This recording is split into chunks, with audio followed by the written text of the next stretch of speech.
యెహోవా ధర్మశాస్త్రమునందు ఆనందించుచు దివారాత్రులు దానిని ధ్యానించేవాడు ధన్యుడు.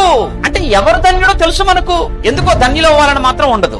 ఎవరండి ధన్యుడు అంటే బైబిల్ చక్క కొనుక్కొని బ్యాగ్ లో వేసి దగ్గర పెట్టుకునేవాడు ధన్యుడు అన్నాడా? లేదు తల దగ్గర పెట్టి పడుకునేవాడు ధన్యుడు అన్నాడా? ఇంట్లో పెట్టుకునేవాడు ధన్యుడు అన్నాడా? సెల్ఫ్ లో దాచుకునేవాడు బీరువాలో పెట్టుకునేవాడు ధన్యుడు అన్నాడా? లేదే. మరి ఎవరండి ధన్యులు అంటే దివారాత్రులు దానిని ధ్యానించువాడు, దగ్గర పెట్టుకునేవాడు కాదు. దివారాత్రులు దానిని ధ్యానించువాడు ధన్యుడు.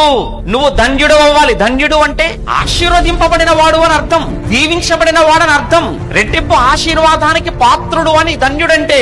అంటే దేవుడు నిన్ను దీవించాలి, ఆశీర్వదించాలి, రెట్టింపు ఆశీర్వాదానికి నిన్ను దేవుడు యోగ్యునిగా అర్హునిగా చెయ్యాలి అని అంటే నువ్వు చేయవలసిన కనీస పని ఏంటంటే నీ చేతిలో ఉన్న వాక్యాన్ని తెరువు, చూడు కళ్ళతో, చదువు, ధ్యానించు.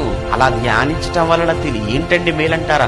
అలా ధ్యానిస్తున్నప్పుడే కదా మన జీవితాన్ని వాక్యం అనే అర్థములో చూపిస్తుంది. వాక్యాన్ని చదివినప్పుడు ఏంటండి మేలు, ఏంటండి లాభం అంటే ముందుకు ఎందుకు వెళ్తున్నావు? నీ ముఖం చూసుకోవడానికి.